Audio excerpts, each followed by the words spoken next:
You know that one person, the one who seems to live their entire life offline?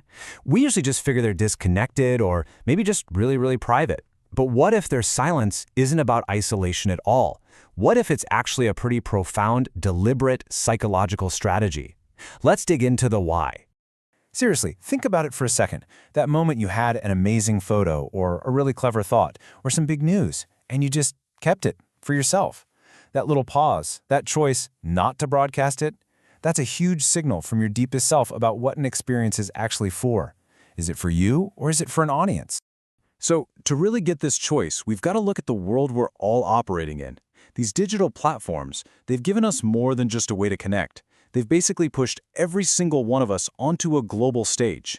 Yeah, welcome to the performance economy. Now, this idea of life as a stage, it's not new. A sociologist named Irving Goffman came up with it decades ago.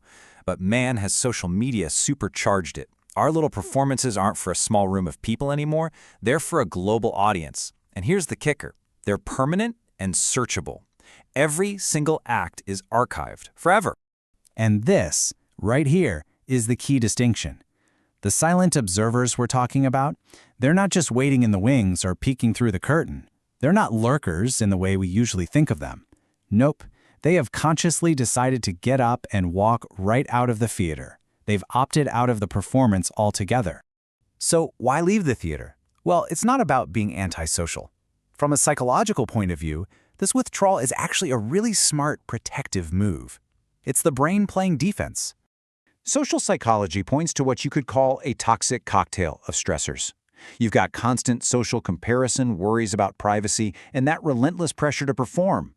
This whole mix creates this thing called cognitive fatigue, and the brain's most logical move is to just pull back, conserve that energy.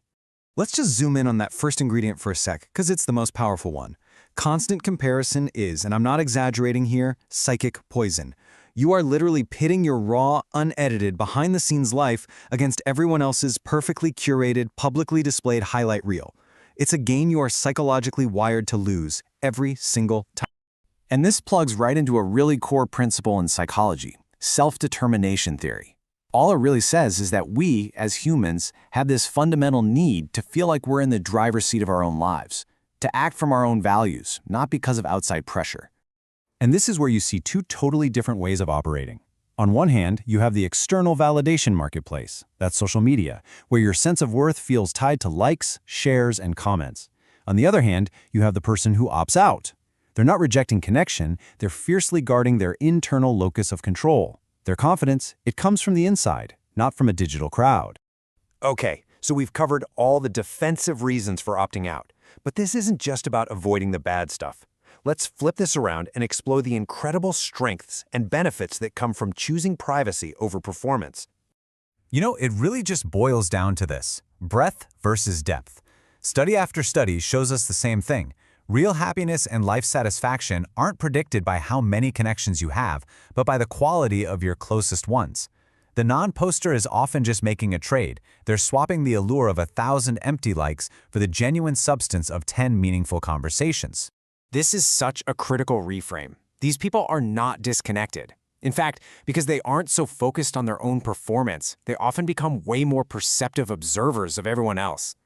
They see the subtext in a post, the curated story that doesn't quite add up. They're discerning, prioritizing understanding over just being understood. So what's actually happening inside their head? It's this incredibly powerful cognitive shift. They're moving away from what we call public self-consciousness, that constant voice asking, how will this look to other people? And they're investing deeply in private self-consciousness, asking the much more important question, what does this experience actually mean to me? That internal reflection, that's the bedrock of emotional intelligence. And that brings us to the most important takeaway here. Choosing privacy isn't some passive retreat that's driven by fear. It is an active, deliberate assertion of power.